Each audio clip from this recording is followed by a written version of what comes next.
سلام تعنا هبلنا زخبركم بتخاتلتي تلفزيون تግራይ نقطري ساعه 6 فرقان زحزنا معلتاو زيناتات حزنا قريبنا لنا زينات الساعه بمراح انا تاخل تخفله بملكت ቋንቋ علمصاي حغوس مسملا سوميا ستوديو تلفزيون تግራይ بمخاننا حبرناكم صانحت كنغبر ساموداتام سناصنيكم كتكتاتلو دما بخبر عديمن ملا صعبت امنت كريستنا دما انكوا نبرهان مسكلو بسلام بصحكم كنبلنا بفلما زينا خسغرو مسكلة مرت سلام عرقي حدنتن تسفانيلو بيت صحفت قدوس سينودوس أرثوذكس تواحدو بيت كريستيان تግራይ ات بيت صحفت بمخنيات بعال مسكل ملقته محلال يفلو اذا عبي بعال لاب نذكر الوقت تقدوس حزبنا بسنك مرحتو حدنتو اب سغات زاتولو معالتاوي ور سغاتن ጭንቅ نمبر ጽቡቅ ዘይስማعلو مغزادقو اب كندي اب زوريا طربيزا ኮይኖም ይሄን ክባሉ ደንበ ፈሊኻን እንባዕልኻ ምንዋርን ምንቋርን ዝነገሰሉ ግዜ ኮይና ነኽብረው ዘለና ኢሉ ቅዱስ ሲኖዶስ ኣብ መግለጺኡ بفلاي دمات ጽንተታው ኹናት ናብ ሰላሕታው ጽንተት ተሰጋጊሩ ተመዛበለ ህዝብና ኣብ ክንድ ቅድሚ ሰሪዕኻ ናብ መረበቱ ዝምለሰሉ ኹነታት ምንዳይ ንምስምዑ ብዝኸብድ መልክዑ ብጥሜትን ሕማምን ዝሳቀ ዘሎ ህዝብና ሕዚ ድማ በአራዊት ይብላዓሎ ድሕሪ መባል እዚ ድማ ቤተክርስቲያን ኣብ ዓብይ ሓዘን ወዲቃላ ኢሉ ናይዚ መርአያ ዝኾነ ብዝሰሙን በአራዊት በረኻ ዝተበልዐ ህፃን ወድና ዝተሰምዕና ሓዘን ልብ ዝሰብር እዩ ዝበለ ቅዱስ ሲኖዶስ ትግራይ بمخانو دما دقنا دنب فليخم ننبعلكم كم متمماتن مونجالن وصيخم وراي كلكم زخونه حزبكم كتريو صقمكم بسلاماوي منገድ نختفتحون مكره حزبنا بزي من نواح كتتحابرونا صاوعيت يقرب لهم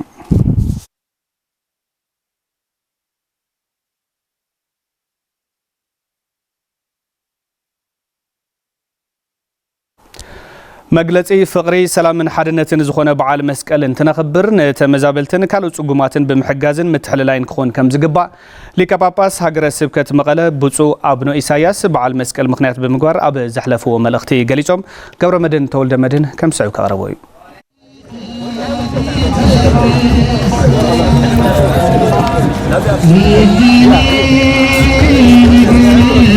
ليكا باباس هاجر سبكت مقاله بوصو ابن إساياس بعد مسكل ملكيتهم اب زحلفو ملختي مسكل صلي بموقات عرقي سنيت فقرن متحللاين كالوت كبرتاتن انورسل بعد مخاني قلصو بسم آب وولد ومنفس قدوس هادو أملاك آمين زلالم سلاسي اتخوركم وصانا أبو ليكانو أباسات ليكاون تيتا كريستيان أو كتما زلخوم أو قصر زلخوم أو وصا عد زلخوم كلكم زاهر أملاكنا بسلام بهيوت حليو كاب جزينا بجزي ذا الشقاقرنا فتارينا እግዚአብሔር كاب زمن ماتيوس ناب زمن قدوس ማርቆስ بسلام ذا الشقاقرنا እግዚአብሔር ተመስገነ ይሁን እና መስቀል ያው ናይ ሰላም ናይ ዕርቂ ስለዝኾነ እዚ ዝበዓል እዚዩ ናይ ቤተክርስቲያን በዓል እዩ بسلام ኩላትና ኮይና ከነኽብሮ ይግባእ ስለዚህ በጭፈራ በኻሊ እንተ ይኮነስ እግዚአብሔር በመመስጋን ካብ ዓመት ናብ ዓመት ዘብጻሕካኒ ጎይታ እና ፈጣሪና ከነመስግኖ ይግባእ بعد مسكل انتنخبر نتمزابلتن كالوت صقومات وغناتن بمحجازن بمتحللاين كخون بوصو ابن إساياس سويعهم تتلمده سلازي زلو نزيبلو تراداريخا زوحال حلف يقبا እግዚአብሔርን ደስ ብሎ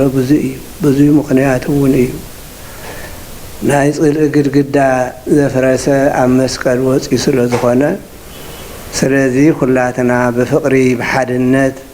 ኮይና ከነኽብሮ እዩ ዝግበአና ዘነና የሰዓት በጣም ይሕማቕ ሰዓት እንካብ ገዝኦም ተፈናቂሎም ብኬንዳ ዝርከቡ ሕዋትና እኔው በየቦትኡ ኣብ ኬንዳ ኮይኖም ብፀሓይ ብቁሪ ብጥምየት ሽግር እኔው ኣይተመለሱንና ንሳቶም እውን ከነስታውሶም ናብ ቦትኦም ዝምለሱሉ كنصعر خمزلنا እንደገና ደግሞ مساعتهم كنوعلو تبعان مساعتهم كنوعلو يزغبنا مرحتون زلاق سلامنا مرغغاصن نلمعات عدومون حزبومون قدامنت هيبام كسرحو كم زغبا حبيرهم مرحتناون لبن خهوم نهزوم كنكباخبو ኣብ ሽግር ዘሎ ሽግሩ ከቃልልሉ ኣብ ስደት ዘሎ እንደገና ናገዙን ከመለሱ መስቀል እንደንብለና ናይ ፍቅር እዩ ጎይታና ጽልእ ስለ ዝነበረ ኣብ መስቀል ወፂኡ ስግኡ ቆሪሱ ደሞ ፍሲሱ ዝሃበና ስለ ዝኾነ ስለዚ ጥላቻ ዝበሃል ካብ ዓድና ካብ ህዝብና ካብ ህሊናና ከነርሕቆ መራሕቲ ርህሩሃት ክንከውን ንህዝብና ንዓድና ክንሓስብ ስለ ህዝብና ስለ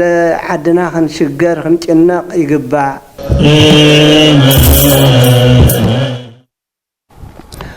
በዓል መስቀል ሰማይን ምድርን ዘተዓረቀ ተግባር ፈጣሪ ኣማኒ ዘስታውሰሉ ኢሎም ሊቀ ጳጳስ ዞባ ሰሜን ምዕራብ ትግራይ ብፁዕ ኣቡነ ጴጥሮስ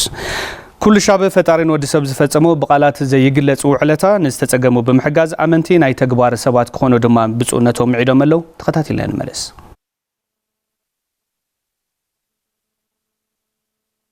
ኩሉን ልዕሊ ኩሉን እንኳዕና ጎይታናን መድሓኒትናን ኢየሱስ ክርስቶስ በዓለ መስቀሉ ن2018 ዝኽበር በዓለ መስቀል ንኹላና እንኳ ኣብፅሓኩም ኣብፅሓና ኣብ ደገ ዘለና ተጋሩ ይኹን ኣብ ውሽጢ ዘለና ተጋሩ ይኹን እንኳ ኣብፅሓኩም እንኳ ኣብፅሓና ሰብን እግዚኣብሔርን ተባኢሱ ነይሩ። ሰብን እግዚኣብሔርን ጥራሕ ዘይኮነስ መላእክትን ሰብ እውን ተፈላለዮም ተባኢሶም ነይሮም እዮም ማለት እዩ። ብሰንኪ ምንታይ እዮም ተባኢሶም? ብሰንኪ ሰብ ሓጢኣት በዚሑ ብጣዕሚ ሓጢኣት ምስ በዝሐ እግዚአብሔር ንሰብ ተባኢስዎ መላእክት እውን ምስ ሰብ ተባኢሶም ተፈላለዮም ማለት እዩ። ስለዚ እንታይ ገይሩ እግዚአብሔር ከይድ ኢሉ ንወዱ ባህሪ ወዱ ንኢየሱስ ክርስቶስ ወይ ደሞ ብናይ ባዕሉ ወዱ ብስምረቱ ብፍቃዱ መጺኡ ደሞ ፍሲሱ ምስ እግዚአብሔር አብኡ ንሰብ ተዓሪቑ ምስኡን ምስዓሉውን ተዓሪቑ ወይ ማለት እዩ። ናይ መስቀል ትርጉም እዩ። እግዚአብሔር እኳ ነቲ ዝፈትዎ ወዱ ሊኢኹ ኣብ መልእልተ መስቀል ተሰቂልካ ደምካ ፍሲስካ ድሕኖም ዝበሎም ዓብዪ ውለታ እዩ። ንሕና ድማ ደም እንተየፍሰስና ወይም ደሞ ምንም እንተይገበርና ማለት እዩ ነንባዓልትና ተባኢስና ዘለና ክነተዓረፍ። ናይ መስቀል ትርጉም ምትዕራቕ ጥራሕ ኣይኮነን። ናይ መስቀል ትርጉም ሓገዝ እውን ብሓጢኣትና ብጣዕሚ ብጣዕሚ ብጣዕሚ ምስ ደኸምና እግዚአብሔር ደሞ ብደም ወዱ ሓጊዙና ኣበርቲዕና ማለት እዩ። ስለዚ ነቶም ብኢኮኖሚ ዝደኸሙ ነቶም በማንኛውም ነገር ዝደኸሙ ወገናትና ከንሕግዝ ይግባአና። ናይ መስቀል ትርጉም እዚ በቃ ሓገዝ ማለት እዩ። ናይ መስቀል ትርጉም ማለት ብደሙ ስለ ዝበርታዓና ነቶም ዝደኸሙ ንሕና እውን ብኢኮኖሚና ብገንዘብና ብሓሳብና ክነበርትዖም ይግባእ። በዓል መስቀል እንትነኽብር ስምምዕ ፕሪቶሪያ ክፍጸም ዝምልከቶም ኣካላት ተቀራሪብካ ብምስራሕ ሕገ መንግስታዊ መፍትሒ ብምግባር ሉዓላውነት ትግራይ ተኸቢሩ ተመዛበልቲ ወገናት ናብ መረበቶም ንምምላስ ጠመተ ተዋሂብዎ ከም ዝስራሕ ፕሬዚደንት ሌተናል ጀነራል ታደሰ ወረደ ኣረጋጊጾም። መራዊ ተስፋይ ዘዋደዱ ጸብጻብ እዩ። ንሳ ተስፋይ ድማ ከም ሰብ ክተቕርቦያ በዓል መስቀል 2018 ዓመተ ምህረት ኣብ ጎቦ ጮምዓ መቐለ ተኸቢሩ። ፕሬዚዳንት ጀነራል ታደሰ ወረደ በዓል መስቀል 2018 ዓመተ ምህረት ንተኸተልቲ እምነት ክርስትና ሰናይ ትምኒቶም ገሊጾም። ኣብ ጎቦ ጮምዓ መሰረተ ልምዓት ብምስፋሕን በመልማዕን ናብ ፍልፍል ኢንዱስትሪ ማሕበረ ቁጠባት ትግራይ ንምልዋጥ ትኹረት ሂቦም ከም ዝሰርሑ ፕሬዚዳንት ታደሰ የረጋግጹ። ከም ዘይደሰስ እርሲ ዝተመዝገበ ስለ ዝኾነ ቢሮ ባህልን ቱሪዝምን ንምሕዳር ከተማ መቐለን ህዝቢ መቐለ ሒዞም ብሓባር ኣብ ነቲ ከባቢ ባህላዊ ቅርስነቱ ናይ ውሽጢ ይኹን ናይ ደገ ቱሪስት ሰሓባይነቱን ንምዕባይ ኣብ እተውፅዎ ናይ ሓፂር ነዊሕን ናይ ልምዓት ፍኖተ ካርታ ኣብ ጎንኹም ከም ዝተሓባበሩ ከም ዝድግፉን ከም ዝመርሑን በዘጋጣሚ ክገልጽ ይደሊ። ስምምዕ ፕሪቶሪያ ካብ ዝኽተም 3 ዓመት ከም ዘቁፀረ ዝገለጹ ፕሬዚዳንት ታደሰ በመሰረት ዝስምምዕ ዘይተተገበሩ ሕቶታት ህዝብን መንግስትን ትግራይ መፍትሒ ንምንዳይ ብዕቱብ ምስራሕ ከም ዝጠልብ ኣብሪሆም። ስምምዕ ፕሪቶሪያ ነቲ ኩናት ጠጠው ኣቢሉ ናብ ኩናት ዘውፅሑ ሽግራትን ሕቶታትን ብሰላማውን ፖለቲካውን መገዲ ንክፍትሑ መሰረት ካብ ዘንበረ እንሆ ንሳልሳይ ጊዜ መስቀል ነኽብር ኣለና። ነዚ ዝጻብኡን ፈተና ዝኾኑን ህዝቢ ኣብ ሻቅሎት ዘንብሩ ዘለውን ገና ብስምምዕ ፕሪቶሪያ ኣግባብ ዘለዎ ምላሽ ዘይረኸቡን ሕቶታት ከም ዘለዉ ግልጽ እዩ። ተመዛበልትና ናብ መረበቶም ኣይተመለሱን። ሉዓላዊ ወሰናት ትግራይ ኣይተመለሰን። ኮታስ ሕገ መንግስቲ ሃገር መሰረት ተገይሩ ክፍትሑ ዘለዎምን ዝግቡን ሕቶታት ሕዝቡን እዚ ብኹናት ዝተፈጠረ ኩናት ከየድግስ ብዘኽእል መፍትሒ ኣይተቐመጠሎምን ዘሎ ናይ ሰላም ዕድል ሕዝቡን እንዳሃለወ ከም ዘየለ ጌርና ክንወስድ ስለ ዘይግባእ ናይ ሰላማውን ፖለቲካውን መፍትሒ መገዲ መሊኡ ዝተዓፀወ ስለ ዘይኮነ ሕዝቡን እዚ ሰላማውን ፖለቲካውን ኣማራፂ ብናይ በዓልና መገዲ ኣብ ኢድና ከይመውት ብዕቱብ ክንሰርሕ ኣለና። ስምምዕ ፕሪቶሪያ ክፍጸም ምስ ዝምልከቶም ኣካላት ተቀራሪብካ ብምስራሕ ሕገ መንግስታዊ መፍትሒ ብምግባር ሉዓላውነት ትግራይ ብምኽባር ተመዛበልቲ ወገናት ናብ መረበቶም ንምምላስ ጠመተ ተዋሂቡሉ ከም ዝስራሕ ፕሬዚዳንት ሌተናል ጀነራል ታደሰ ወረደ ኣረጋጊጾም። በዚ መሰረት ብበዓልና ዘሊልና ንጅምሮን እናቶን ኩናት ከም ዘይህሉ ኣብ ግምት ኣትዩ ሕብረተሰብና ተረጋጊዩ ዕለታዊ ተግባራቱ ከስጥን ብወገን መንግስት ፌደራል እውን ናብ ትግራይ ዳግም ንምውፋርን ኩናት ንምውላዕን ምክንያት ዝኸውን ነገር ከም ዘየለን ብትግራይ ዝጅመር እውን ከም ዘየለን ኣብ ግምት ብምእታው እቶም ኣብ ጠረጴዛ ዘለዉ ሕቶታት ትግራይ ብሰላማውን ፖለቲካውን መገዲ ሕገ መንግስቲ ሃገር መሰረት ገይሩ ክፈትሕ ይግባእ። ኣብ ምኽባር በዓል መስቀል ጮምዓ ላዕለዎት ኣመራርሓ ግዚያዊ ምሕዳር ትግራይ መራሕቲ ሃይማኖትን ነበርቲ ከተማ መቐለን ተራኺቦም እዮም። በዓል መስቀል 2018 ዓመተ ምህረት ብብርኪ ትግራይ ኣብ ከተማ ዓዲግራት ሃይማኖታውን ባህላውን ትሕዝቶ ብዝሓለወ መንገዲ ብድምቀት እናተኸበረ እዩ ዝርከብ። ዝኸበርኩም ተመልከትና ቴሌቪዥን ትግራይ እውን ትማልን ሎማዓንትን ብቐጥታ ፈነወ ናብ ተመልከቱ ናብ ፀሐ ፀኒሑ እዩ። ሕዚ ድማ መሳርሕትና ሃፍቶም ገብረ ዮሃንስ ካብ ከተማ ዓዲግራት ኣከባብራት በዓልታይ ከም ዝመስል ከቕርበልና ኣብ ቀጥታ ፈነወ እዩ ዝርከብ። ሃፍቶም እንኳዕ ኣብፅሐካ ምቕፃል ትኽእል ኢኻ።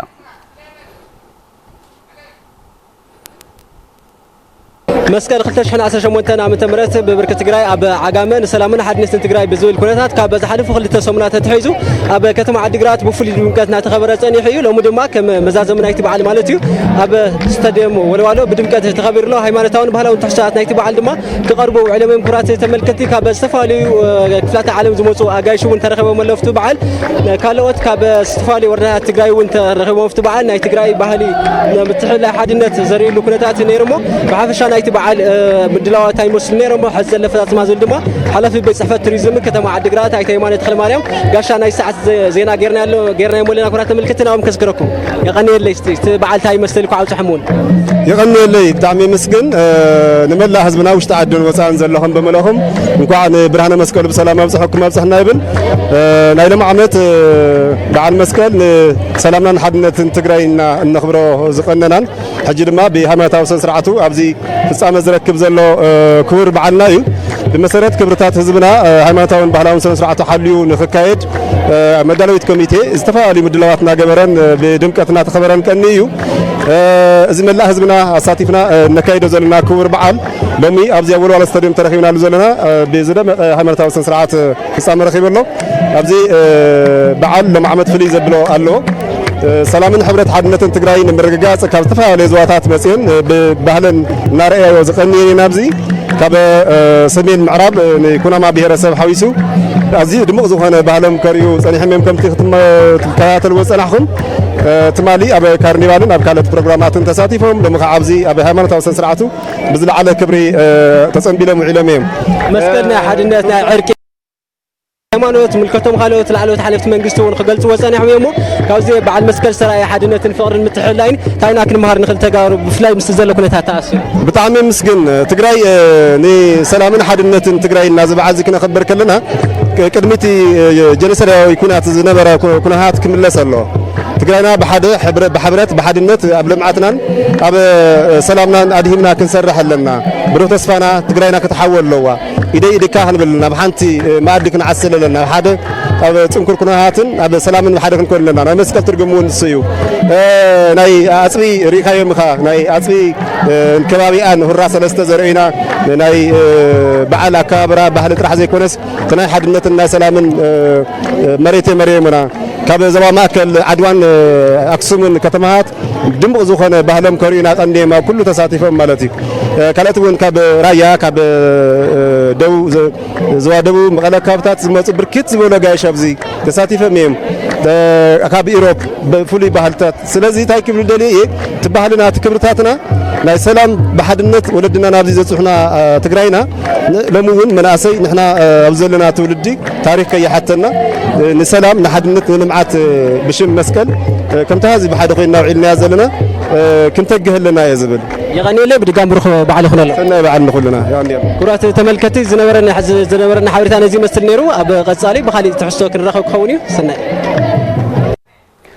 بعال مسكل نسلامنا حدنتن بتجراي بزبل أو كتم عدقراس خبر زلو نقد على يزركب مسارتنا فتهم جوري هانس نزاهو كان حبريتا بشمة ملكتي تلفزيون تجراي زي مسكن سنة نسرح جزيك خون الكادمات مني ناب زغت الزينان تنسجر دما ملقت بعال مسكل بيرو قدات كوميونيكيشن تجراي نركب بيرو قدات كوميونيكيشن تجراي أبو وشتن أبو دجن يزركب حزب تجراي انقاع نبرهنا مسكل بصحكم زبل ملقتي سنة تمنيت محلاليفهم بيرو قدات كوميونيكيشن تجراي أبو وشتن أبو دجن يزركب حزب تجراي بعال مسكل رحوق زجاش عدو زاتولو زي تبتاتنا زي كبلو ملكت تسفان برهانن زخونلو زارجت حساسوا زدربيلو ملكت بروح مزايت مرتحدثات زخونلو مكران شخمن زقالللو حدنتن سنيان متحللاين دما زغلبتلو عامت كخون تمنيو زي تمزابل حزبي نام مربتو زملسلو اب تحتي صلا زلو حزبي حراز وصلو زي تسدده ناب عدو زملسلون لالاون تግራይ نملسلون بعال كخون اتبيرو تمنيتو غليصوم بعال مسكل انتنخبر እናት حلالنا سلامنا حبرتنا نحلنا حدنتن سنيان نانغسنا بمتحللاي منفس ناتملكتنا صقوماتن غفعان نذكرنا كخون يغبايلو بيرو قدات كوميونيكيشن تግራይ اب زوصو ملختوم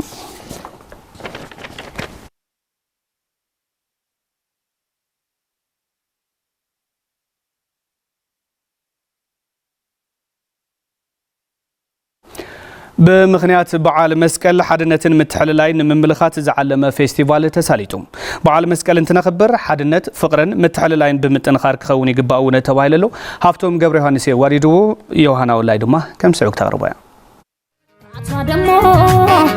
دمو شجاي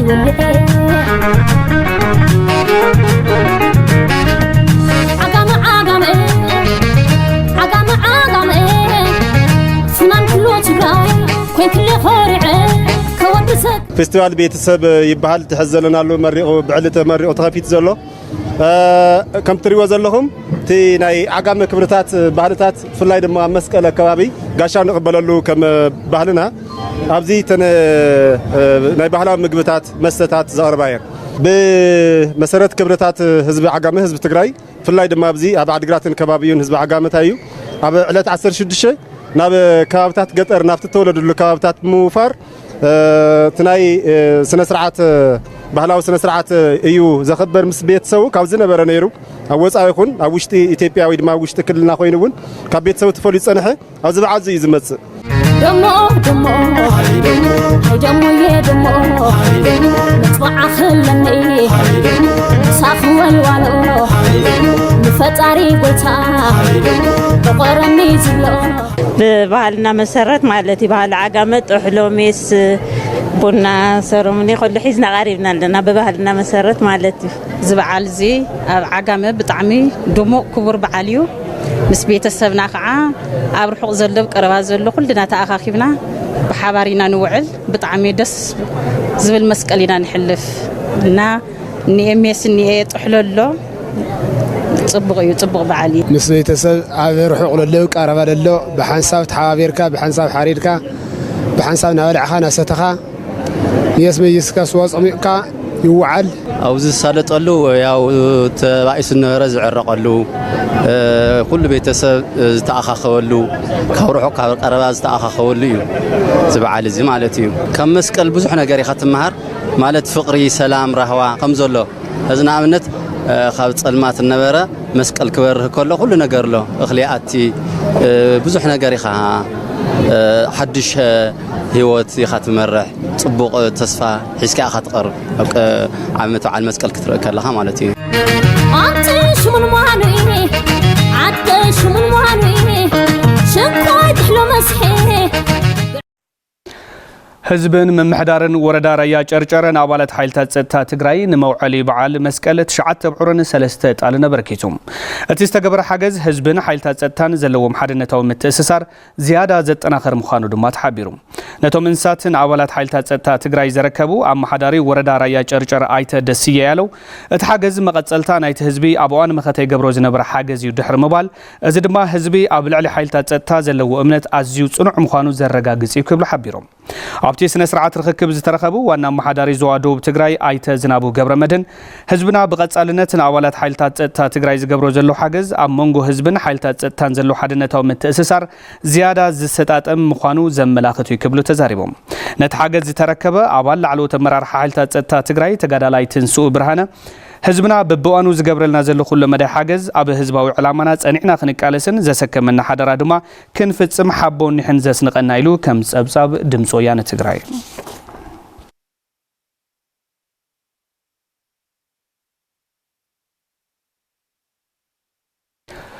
ማሕበረ ደቂ ኣንስትዮ ትግራይ ጨንፈር ሮማ በዓል መስቀል ምኽንያት ብምግባር ንውግኣት ተጋደልቲ ደቂ ኣንስትዮ ሓገዝ ክዳን ገረን ተስፋይ ታደሰ محبر دكان سي تجرا ጨንፈር ሮማ በዓል መስቀል ምኽንያት በመግባር ንውጋት ተጋደልቲ ደቃን ሲ ሓገዝ ክዳን ገይራም ወዓሮታት ተጋደልቲ ብግድእንስ ተገበረለን ሓገዝ አመስግነን ቤንትና ኮይና خيسمعنا مالت دبيرنا خيوعد زيت نحناسكم زمغبرنا نيرنا خينبل شفون كدينا نيوا يغنيلنا طعمي دسيلنا مسقل هنديلن انسانا بموعلن بتعمينا دستنيات بتعمينا حقوسات بتعمي حقوس تسمعنا يقول تسمعنا دستا صبو تسمعنا يغنيلنا دسيلنا زر اكلنا شوفن بصحنا له يغنيلنا خصوص حاجز حكمنا صلو وغنات غبو حكمنا كرخو صوعتن يغربام كالت قدسات احواتنا لهم لا مالت ازي وقعت له وقعتنا حكمنا خالي اقدسات اليوم وقعتني هنا وينشر زلو بموتور زخدو دايبر زدليم نيو حزن عاتهم ريم كن حاجزكم اي فلينا بموتور كالاي نجر لدق حكمنا دليم لو هاد لمسالي هم بعلي لدق تبهيدنيهم بزحات بالتفرالي نيو حاجز لديوم سلازي هزله اقولنا خونكم حاجزكم اي فلينا كدي فوتو نت حاجز وكيلم زغربو ايتغور مريم مورات بيغديوم محبر رقانس تግራይ ጨንፈር ሮማ ንመውዓል መስቀል ምኽንያት በመግባር ንሓደሚትን 48 ውጋት ተጋደልቲ ሓገዝ ክዳን ከም ዝተውሃበ ይገልጹም ተሓገዝ ለ148 ኣብዚ ካምፕ ለነብራ ተጋደልቲ እዩ ለሓንቲ ጓል ብ1900 حساب ዋጋ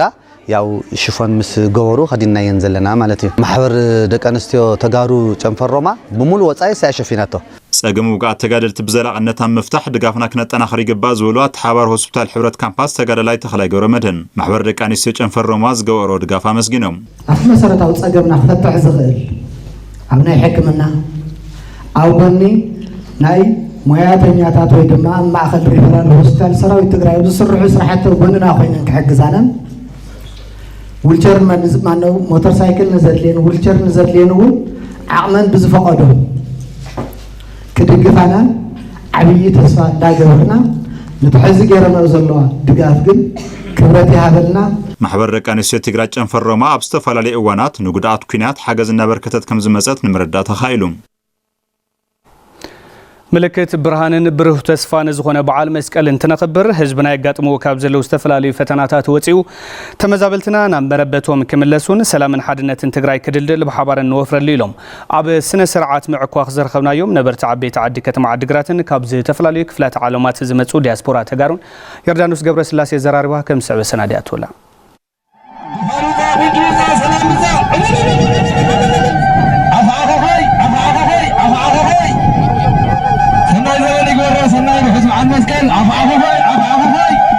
مسك መስቀል ትግራይ ኣብ ዓጋመ ስነ ስርዓት ምዕቋኹን መቁራሕን ሰበን እንስሳታት ብልዑል ዝኾነ ሃይማኖታውን ባህላውን ትውፊታት ሓልዩ ኣብ ምኽባር ዝርከብ ኣብዚ ምሳይ ድማ ሓደ ሃይማኖታዊ ኣቦ ዓዲ መለኹ ንሶም ድማ ብዛዕባ እቲ ሃይማኖታዊ ዝኾነ ክብርታት መስቀል ጻንሒት ዝገብር ክኸውን እዩ እዚ መስቀል ማለት መስቀል ጽንነ መስቀል ቤዛነ መስቀል መድኃኒተ ነፍስነ መስቀል ኃይልና እዩ መስቀል መድኃኒትና እዩ መስቀል ናይ ሰላም አርማና እዩ ዝብል ካብቲ ዋና ኃይለ ቃል ናይ መጽሐፍ ቅዱስ ንረክብ ማለት እዩ ካብዚ ቀጽሉ መስቀል ማለት ሓድነት ማለት እዩ ኣብ መንጎ እግዚአብሔርን ኣብ መንጎ ደቂ ሰባትን ዝረበነ ቅርሕንቲ ዝቐንጠጠ ሓድነት ዘምጽአ ሰላም ዘምጽአ ማለት እዩ መስቀል ማለት ክበሃል ከሎ ዋና ትርጉሙ መስቀል ኣብ ዓዱ ላይ ዋዕለ ወዲ ዓጋመ ከም ዘየለ እዩ ዝቁጸር ልክዕ ምስ ጉራጌ ሓደ ዓይነት ኣካይድ ኣለዎ ስለዚ ባህላዊ ምክንያት ንሱ እዩ ካልኣይ ነገር ኣብ ዘሎም ላጠፈ ይኸድሎም በይ ኣዋልድ ኣብ ውዕምባው እየን ዝውዕላ ኣብ ውዕምባው ይውዕላ ምሸት ምጥፋእ ሽግ ዝበሃል ኣሎ ኣብኡ ተኣኪብካ ጎይላ ይሕደር ኣኹ ይልበሃል ብሽግ ይዕኮኻተን ደቂ ተንስትዮ ልኸይነዳ ግን ኣቢሃኒ ወሓሰኒ ብዝብል ደረጃ ሕምባሻ ለቢሃኒ ወሓስ ገይረን ሕምባሻ ኣቢሃኒ ሕዳር ዝቕልዋሉ መጽዋዕ ለኣትዋሉ ሰዓት ማለት እዩ መስቀል ካብ ዓዲ እንግሊዝ ንመጀመርያ ግዜ ዝመጽእ ዘለኹ ድሕሪ ነዊሕ ዓመታት ኣብዚ ክንዓቢ ከለና ቆልዑ ኮይና ግን ያው እቲ ናይ ምዕኳኽ ንፈልጦ ኢና ድሕሪ ኩናት እውን መጀመርያ እዚ ናብ ድሕሪ ነዊሕ ጻንሒቱን ክመጽእ ንመጀመርያ ግዜ ብጣዕሚ ደስ ዝብል እዩ ከምዚ ኣይተጸበናዩ ነርና እቲ ዘሎ ሓምለዋይ ቦታ ኣሎ ድሕሪ ኩናት ብዙሕ ነገር ሕብረተሰቡ ተጎዲኡ ግን ካብኡ ሂል ክገብር ክሓዊ ዘሎ ተኽእሎታት ቁርብ ተስፋ ዝህብ እዩ ስለዚ ብጣዕሚ ደስ ዝብል ኢና ረኺብናዮ ድሕሪ ኩናት እቲ ሕብረተሰብ ካብ ብዙሕ ጸገምን ጭንቅን ወፂኡ ከምዚ ዓይነት ኩነታት ትበዓል ብምርካብና ብጣዕሚ ደስ ዝብል እዩ ስመይ ሰማይነሽ ገብሪው ትበሃል ካብ ዋሽንግተን ዲሲ መጽኤ ያስሚና ሳም ካብ ዋሽንግተን ዲሲ ኣነ መስቀል ከኽብር የመጽኤ ናይ መጀመርታ ግዜ እዩ ኣደይ ኣዲግራት ናይ ኣዲግራት ሰብያ ብዙ ኣጽባህ ትበሃል ስድራይ ገይረ ስድራይ ክጥይቕ የመጽኤ ብጣዕሚ ደስ ይብል እዩ ብጣዕሚ ሕጉስ እዩ እቲ ከምዚ ሪእና ይንፈልጥኒ ኣነ ሪእያ ይፈልጥኒ እና ደስ ይብል እዩ ብጣዕሚ ደስ ዝብል ኣብ ሳይም ከይድና ነርና ዳጋ ሓሙስን ከይድና ኩሉ ሪእና ትበዓል ሪእና ደስ ይብሉና ናይ ዓድና ባህሊ ፈሊጥና ንኾርዐሉ ዓድና ደስ ይብል ኩላህና ተሓባቢርና ዓድና ወርቅያ ብሰላም ብፍቅሪ ብሕብረት ብሓንድነት ከይተፈላለና ዓድና ንዕብያ ህዝብና ንርዳእ ዝተጎድኡም ኣለው ዝተናፈቐሉም ኣለው ንርዳእ ብሕብረት ዓድና ንድሕት ሓባቢርና ብጣዕሚ ዓድና ክትለምዕ እያ እንኳ ኣብዛሕና ንኩላትና ንሙሉ ትግራይ ንስድራና ንዕረፍቱና ኣብ ደገ ዘለኻትኩም ኣብዚ ዘለኻትኩም እንኳ ኣብዛሕና ትዛዓበየ ነገር እቲ ተፈናቂሉ ዘሎ ህዝብና ናብ መረበቱ ክምለስ እቲ ኣብ መንጎ ተስፋን ኣብ መንጎ ኩናትን ሰላምን ዘሎ ሃዋህው እውን ኩሎም ተጋሩ ናብ ሓደ ምርድዳእ መጽኦም እቲ ዘሎ ጸገማት ኩሉ ተፈቲሑ ህዝብና ናብ ስራሕና ናብ ረህዋና ክምለስ ተስፋ እዩ زخبركم تملكتنا 17 مسكرم 2018 عام تمرت قطري 6 فرغان زحزنا معلتاو زيناتات او زازمنا سلت مكتالكم كبرت يابلنا ببزلخمو روح حسب على كون لكم دما دقيمه تمنينا بروح بعد